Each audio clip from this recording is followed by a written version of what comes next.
नमस्कार दोस्तों, धर्म यात्रा भारत YouTube चैनल पर आप सभी दोस्तों का एक बार फिर से स्वागत है। आज हम बात कर रहे हैं निर्जला एकादशी की। हिंदू धर्म में एकादशी की तिथि बहुत महत्वपूर्ण मानी जाती है। इस दिन भगवान विष्णु की पूजा करने का विधान है।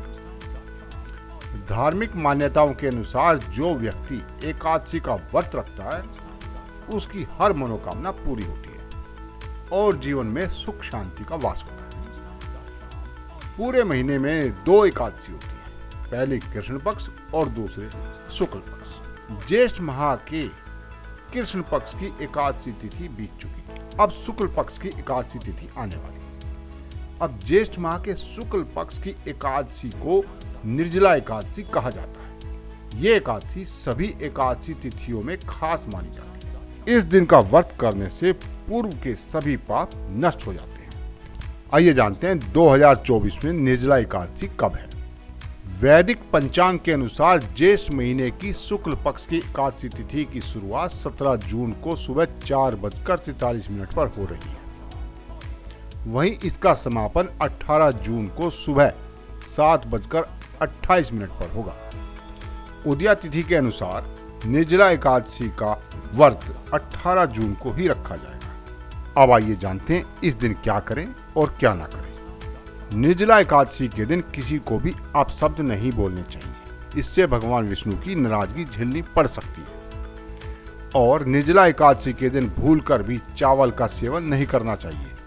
मान्यता है कि ऐसा करने से व्यक्ति को अगले जन्म में रेंगने वाले कीड़े के रूप में जन्म होता है। निर्जला एकादशी के दिन देर तक सोने से बचना चाहिए और इस दिन ब्रह्म मुहूर्त में उठकर स्नान कर लेना चाहिए।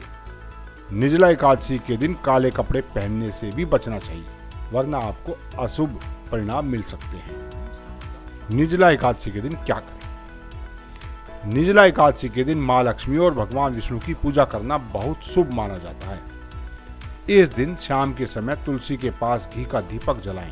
मान्यता है कि तुलसी में भगवान विष्णु और माँ लक्ष्मी का वास होता है। गाय, कुत्ते और कोए समेत जरूरतमंद लोगों को खाना खिलाना चाहिए।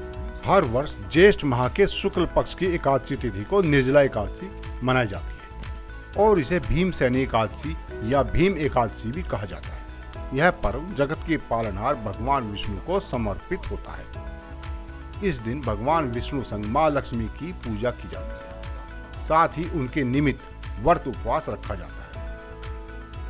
सनातन शास्त्रों में निहित है कि निर्जला एकादशी के दिन जल ग्रहण करने की भी मनाही है। हालांकि शारीरिक रूप से अक्षम साधक फल और जल ग्रहण कर सकते हैं। इस व्रत के पुण्य प्रताप से साधक को सभी एकादशियों से प्राप्त होने वाले फल के समतुल्य व्रत फल प्राप्त होता है। साथ ही साथ साधक पर भगवान विष्णु की विशेष कृपा बरसती है। महाभारत काल में गदाधारी भीम ने निर्जला एकादशी व्रत किया था।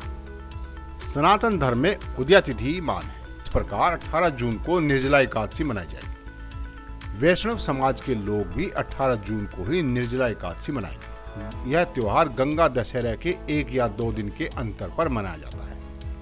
इस दिन दुर्लभ शिव योग का निर्माण हो रहा है। शिव योग देर रात 9:39 तक है। इसके बाद सिद्ध योग का संयोग बन रहा है। पारण समय कब है? साधक 19 जून को सुबह 5:23 से लेकर सुबह 7:28 के मध्य स्नान, ध्यान, पूजा पाठ कर पारण कर सकते हैं।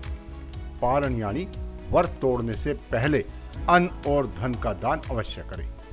आप अपनी आर्थिक स्थिति के अनुसार दान पुण्य कर सकते हैं। पूजा विधि, आइए बताते हैं निर्जला एकादशी की पूजा विधि। ज्येष्ठ माह के शुक्ल पक्ष की एकादशी तिथि को ब्रह्म बेला में उठे। इस समय सबसे पहले जगत के पालनहार भगवान विष्णु और माँ लक्ष्मी को प्रणाम करें। इसके बाद दिन की शुरुआत करें। घर की अच्छे तरीके से साफ सफाई करें और गंगा जल छिड़क कर घर को शुद्ध करें। दैनिक कार्यों से निर्वृत्त होने के बाद गंगा जल युक्त पानी से स्नान करें। इस समय आचमन कर पीले रंग का वस्त्र धारण करें। अब सबसे पहले भगवान भास्कर को जल का अर्घ्य दें। इसके बाद पूजा गृह में पंचोपचार कर विधि विधान से भगवान विष्णु की पूजा करें। भगवान विष्णु को पीले रंग का फूल, फल, वस्त्र आदि चीजें अर्पित करें। पूजा के समय विष्णु चालीसा का पाठ और मंत्रों का जाप करें और अंत में आरती अर्चना कर सुख समृद्धि एवं आरोग्य जीवन की कामना करें। दिन भर निर्जला उपवास रखें। संध्या काल में आरती करने के पश्चात भगवान को भोग लगाएं, चरणामृत चढ़ाएं और सभी लोगों में उस प्रसाद को बांटें। उसके पश्चात कथा करें और भजन कीर्तन करें। अगले दिन ब्राह्मणों को या जरूरतमंदों को भोजन करवाएं। शास्त्रों में हर एकादशी के व्रत का महत्व है। कहा जाता है कि यह एकादशी का व्रत अगर कोई भी व्यक्ति करता है तो उसका फल उसे 24 एकादशी व्रत करने के बराबर मिलता है। इस दिन जल से भरे कलश का दान करने से श्रद्धालुओं को साल भर की एकादशियों का फल प्राप्त होता है। अगर आप साल भर की एकादशी करते हैं और गलती से किसी एकादशी में अन्न खा लेते हैं तो इस एकादशी का व्रत करने से यानी निर्जला एकादशी का व्रत करने से अन्य एकादशियों का दोष समाप्त हो जाता है। निर्जला एकादशी के दिन निर्जल रहकर भगवान विष्णु की आराधना करनी चाहिए, क्योंकि एकादशी का दिन भगवान विष्णु को बहुत ही ज्यादा प्रिय होता है। इसलिए इस दिन निर्जल व्रत रहने से भगवान श्री हरि विष्णु जी आपके ऊपर विशेष कृपा बरसाते हैं। निर्जला एकादशी का व्रत करने से क्या क्या लाभ होते हैं?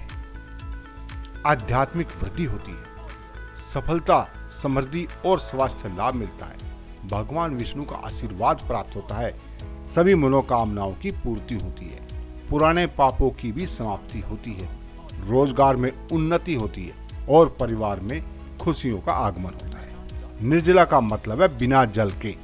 यह व्रतों में बेहद कठिन माना जाता है। इस दौरान पानी भी नहीं पिया जा सकता।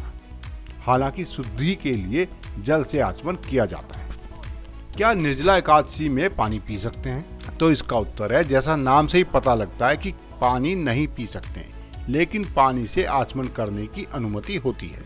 निर्जला एकादशी की कथा।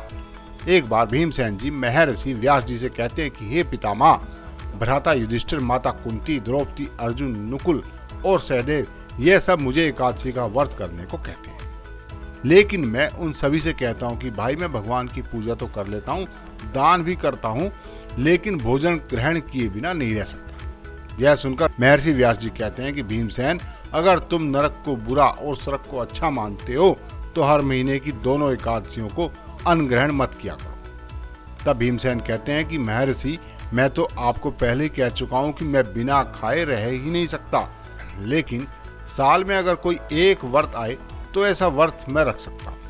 मेरे पेट के अंदर वर्क नामक अग्नि है, इसलिए मैं भोजन किए बिना नहीं रह पाऊंगा। अगर मैं भोजन करूं तो ही वह शांत रहेगी, इसलिए पूरे दिन में एक समय ही भूखा रहना मेरे लिए बहुत कठिन हो जाएगा। मैं चाहता हूं कि आप मुझे कोई ऐसा व्रत बताएं जो साल में सिर्फ एक बार ही मुझे करना पड़े और मुझे स्वर्गलोक की प्राप्ति मिल जाए। तब महर्षि व्यास जी कहते हैं कि ऋषियों ने मिलकर शास्त्र बनाए हैं जिनके द्वारा थोड़े परिश्रम से ही स्वर्गलोक की प्राप्ति हो सकती है। इसलिए शास्त्रों में दोनों पक्षों की एकादशी का व्रत मुक्ति प्राप्ति के लिए रखा जाता है। जब भीमसेन नरक में जाने की बात महर्षि व्यास जी के मुंह से सुनते हैं तो वो थोड़ा भयभीत हो जाते हैं और कहते हैं कि मैं महीने में 2 व्रत नहीं कर सकता हूँ, लेकिन साल में 1 व्रत रखने की कोशिश जरूर कर सकता हूँ। मुझे कोई ऐसा व्रत बताओ जो साल में 1 बार ही कर सकूं और मुझे स्वर्ग की प्राप्ति हो। तब व्यास जी भीमसेन को वृषभ और मिथुन की संक्रांति के बीच ज्येष्ठ मास के शुक्ल पक्ष में जो एकादशी आती है वो निर्जला नाम से जानी जाती है। तुम उस एकादशी के व्रत को कर सकते हो। इस एकादशी के व्रत में स्नान और आचमन के अलावा जल नहीं पिया जा सकता है। आचमन में 6 मासे से अधिक जल नहीं होना चाहिए। अगर होता है तो यह मदिरा पान के बराबर माना जाता है। भोजन भी बिल्कुल ग्रहण नहीं कर सकते हैं। इस एकादशी के व्रत का फल 24 एकादशी के फल मिलने के बराबर होता है। महर्षि कहते हैं कि यह व्रत भगवान ने खुद उन्हें बताया था। इस एकादशी का पुण्य सभी तीर्थों और दानों से ज्यादा माना जाता है। सिर्फ एक ही दिन मनुष्य निर्जल रहने से पापों से मुक्त हो जाता है। इस व्रत को जो भी व्यक्ति करता है, मृत्यु के समय यमराज आकर उन्हें नहीं ले जाते। भगवान के दूत उसे पुष्पक विमान में बैठाकर स्वर्ग में विष्णु लोक ले जाते। इसलिए निर्जला व्रत सर्वश्रेष्ठ है। इस तरह महर्षि व्यास जी के कहे अनुसार भीमसेन ने इस व्रत को विधि पूर्वक किया। तभी से इस एकादशी को भीमसेनी या पांडव एकादशी के नाम से भी जाना जाता है। निर्जला एकादशी के दिन अन्न, वस्त्र, जूते, चप्पल आदि का दान भी करना चाहिए। जो मनुष्य भक्ति पूर्वक इस कथा को पढ़ते या सुनते हैं उन्हें निश्चय स्वर्गलोक मिलता है। दोस्तों, धर्म यात्रा भारत में हम अपने भारत देश के विभिन्न त्योहारों, वहाँ की मान्यताओं और मंदिरों आदि के बारे में जानकारी देने की कोशिश करते हैं। अगर हमसे कोई त्रुटि रह जाए, अगर कोई भूल हो जाए तो हमें माफ़ जरूर कर दें और कमेंट बॉक्स में ज़रूर लिखकर बताएं कि हमारा यह प्रयास आपको कैसा लगा। धन्यवाद। तो सही मेरे साथ बोलिए, विष्णु भगवान की जय।